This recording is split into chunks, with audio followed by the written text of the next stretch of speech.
Estou de volta com notícias de Campos dos Goytacazes. Já está no presídio Carlos Tinoco da Fonseca, em Campos, o estudante de medicina que atropelou e matou a própria mãe. Você tem acompanhado esse caso que virou ontem, tá? Notícia no Brasil inteiro, causando revolta em todas as famílias. Detalhe, que até então ele seria enquadrado como homicídio culposo, sem a intenção de matar. Mas a partir do momento que o delegado foi encolhendo depoimentos e provas, imagens, ele foi autuado em flagrante por feminicídio. Veja aí. Câmera de segurança de um estabelecimento comercial mostra quando Eliane Lima Tavares, de 59 anos, passa com a bicicleta elétrica pela Avenida Francisco Lamego. Segundos depois, aparece o carro branco do filho em alta velocidade. Outra câmera flagra o momento exato do atropelamento. Eliane é lançada ao chão e fica no meio da avenida. A imagem não mostra, mas a poucos metros à frente, Carlos Eduardo Aquino, de 32 anos, atinge outro carro com 5 ocupantes. Na sequência, a circulação de veículos pelo trecho para e, rapidamente, pessoas se reúnem no local para olhar a cena, até a chegada do Corpo de Bombeiros. Segundo o delegado responsável pela investigação, em depoimento, Carlos Eduardo negou ter tido ciência de que a vítima era a própria mãe. Os investigadores continuam realizando ações para reunir mais informações, além da tomada de depoimentos dos familiares. Liberado da delegacia, o autor foi encaminhado ao Instituto Médico Legal para exame de corpo de delito. Depois encaminhado para o presídio Carlos Tinoco da Fonseca.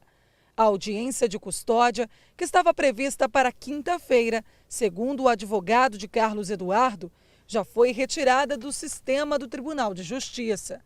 Com base nas imagens e de outros elementos da investigação, Carlos foi autuado em flagrante pelo crime de feminicídio, além das lesões corporais culposas contra as vítimas do outro automóvel atingido.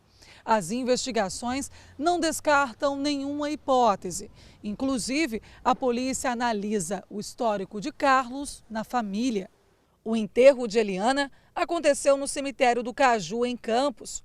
Um primo de Carlos Eduardo foi retirado do velório, que aconteceu numa igreja próxima à delegacia, e foi ouvido pela polícia.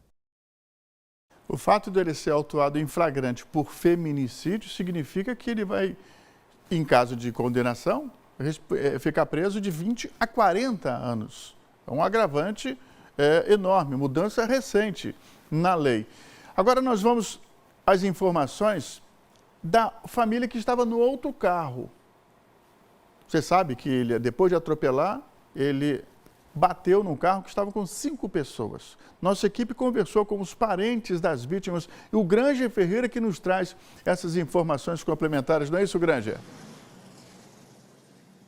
É isso mesmo, Alexandre. Por isso estamos aqui em frente ao Hospital Ferreira Machado, onde 2 das 5 vítimas que foram trazidas para cá permanecem internadas. Nós conversamos com o pai de uma delas, né? A Maria Carolina está internada, nós vamos ouvi-la daqui a pouco, mas o pai dela, o Renivaldo, conversou com a gente mais cedo, falando da situação. Além da Maria Carolina, a sogra dela também está internada aqui no Hospital Ferreira Machado. No caso da Maria Carolina, ela teve fraturas na coluna e a sogra dela teve uma fratura na canela e vai ter que passar por cirurgia. Inclusive, em detrimento disso, o Renivaldo conversou com a gente e falou que eles, além de todo o amparato que vem recebendo e cuidados que eles estão tendo, eles também estão fazendo um pedido de doação de sangue. Mas antes, eu queria relatar que a Maria Carolina, assim como a sogra dela, elas estão estáveis, se recuperam, apesar de estar aí sentindo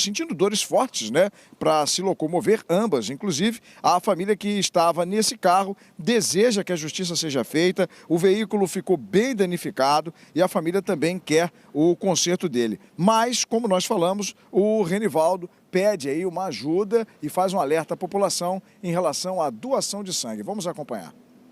Quem puder ajudar a acelerar essa cirurgia, porque é uma situação de emergência. Ela está necessitando que faça isso para ontem. entendeu?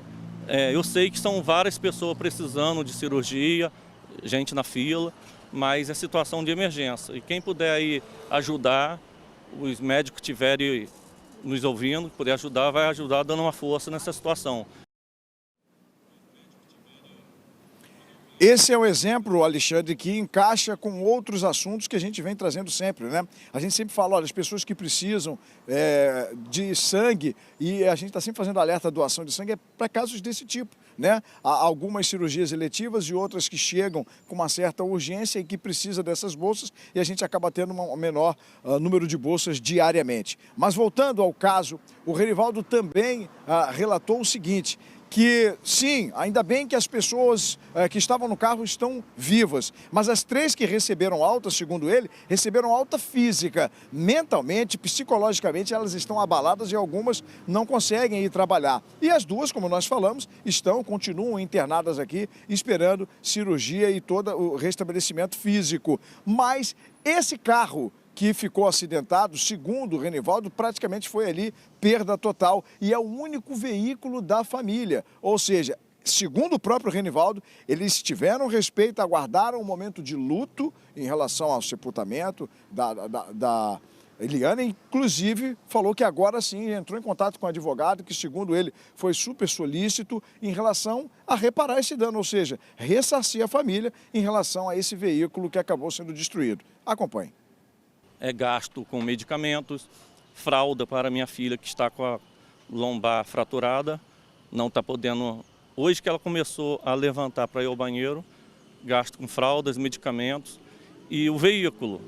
Nós precisamos reaver esse prejuízo, é prejuízo material, mas é prejuízo.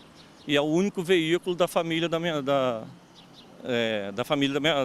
filha, no caso.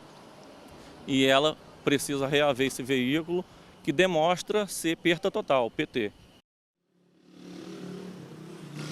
Bom, então, relembrando, o Renivaldo tem 2 filhas envolvidas nesse acidente, uma já recebeu alta e está em casa e a outra está internada. Essa falou com a nossa equipe. A Maria Carolina Gomes deu uma entrevista para a gente de forma exclusiva, inclusive, trazendo detalhes da situação dela, como ela se encontra nesse momento. Veja.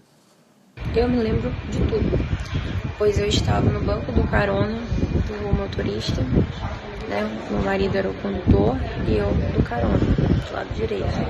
Então eu me recordo claramente do meu marido falando que ele viu um acidente, eu olhei e eu vi o carro descer de cima do corpo e virar em alta velocidade e atingir a gente. Porque no momento que ele desceu do corpo, ele perdeu o controle da direção e nos atingiu, pois estava em alta velocidade. Então, aquele momento de tela preta, aquela fumaça, os airbags acionados, eu consegui sair do carro sozinho, eu tirei meu cinto de segurança, me espremi, saí do carro, fui ver minha família, porque eu queria ver como é que estavam, não tive outra reação. Vi minha irmã sair do carro, que foi a mais leve dos casos, ela não teve grandes fraturas, só teve escoriações pelo corpo. Minha mãe quebrou o nariz, o rosto dela estava todo sangrando. Minha sogra, que é muito falante, muito alegre, estava paralisada, em choque, mas consciente. E eu fiquei muito preocupada com ela e dei a volta ao carro, fui ver meu marido. Enquanto eu fui ver o meu marido, o condutor do outro veículo, né, o Eduardo, ele foi dar partida no carro. Nessa que ele foi dar partida no carro, eu abri a porta do carro dele, tudo por muito instinto. E falei para ele não sair do acidente, porque ele tinha matado uma pessoa e ele deveria prestar conta comigo. Ele bateu no meu veículo. Ele foi e me perguntou o quê, e eu disse: você matou uma pessoa e você não pode sair do acidente.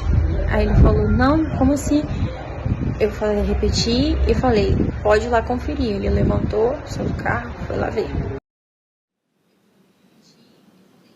A gente deseja melhoras para a Maria Carolina, para a sogra dela, também para os 3 que estão em alta e se restabelecendo, mas ela fala algo muito importante. Por 2 vezes, segundo Maria Carolina, a pessoa acusada, né, de toda essa situação do atropelamento, o responsável pelo atropelamento da própria mãe, ele tenta fugir do local deste atropelamento por 2 vezes. E isso, com certeza, também já entra aí nos inquéritos e investigações da polícia. Mas a Maria Carolina está aí se restabelecendo, mas pelo que parece, até pelo que ela fala, vai ficar alguns dias mais aqui no Hospital Ferreira Machado, Alexandre. A gente observa aí que esse acidente, ele traz uma dor muito além da perda, né, da morte da Eliana. Tá? É claro que em proporções diferentes, mas também tem um outro lado. Tá? Assim, são 5 pessoas que estavam no outro carro e que também estão com sequelas desse acidente. 2 permanecem internadas, uma precisando de cirurgia, outra com problema na coluna. Olha que situação, né? Claro que são proporções diferentes, mas as dores existem em todos os cantos. E a gente vai acompanhar esse fato para que tenhamos aí a conclusão, né? Isso aconteceu, vem devastando, tá, a tranquilidade de muitas famílias, é um assunto pesado. Nossa semana começou pesada mesmo, estamos concluindo ela também com assuntos cada vez mais pesados, mas é a realidade. A gente mostra aqui aquilo que você vê, tá? E falamos a sua linguagem para que você possa entender e participar conosco o que também está acontecendo aí desse lado. Então, vamos continuar acompanhando esse caso. Tenho certeza que com relação à audiência de custódia, que foi retirada do sistema, tá, que aconteceria amanhã, tá, ela vai ter que acontecer de uma hora ou outra, vai ter que acontecer, porque deu entrada no sistema penitenciário, vai passar sim por uma audiência de custódia. Nem que seja para falar, meu amigo, você vai permanecer aqui até o final, até o seu julgamento, mas tem que ter essa audiência de custódia. E a gente vai continuar acompanhando e cobrando das autoridades, tá, que não só agilidade, mas que que a justiça seja feita. Obrigado, Granja Ferreira. Parabéns pelas entrevistas que você trouxe um outro lado. Conclua, Granja. Sim, só um detalhe, dentro dessa história, assim como a Maria Carolina está há vários dias já internada, ela corta a vida dela, assim, dando sequência no seu raciocínio. A vida dela também é interrompida, ela trabalha e ela é estudante. Assim como o autor é estudante de medicina, ela, vítima, é estudante de pedagogia e está impossibilitada de seguir a sua universidade por enquanto, Alexandre. Ou seja, a vida para todo mundo, né? A pior foi, claro, da Eliane, mas a vida do estudante de medicina parou, está preso. A vida dessas 5 pessoas também está paralisada por consequência do acidente, ou seja, um estrago, né, que não tem como a gente mensurar neste momento.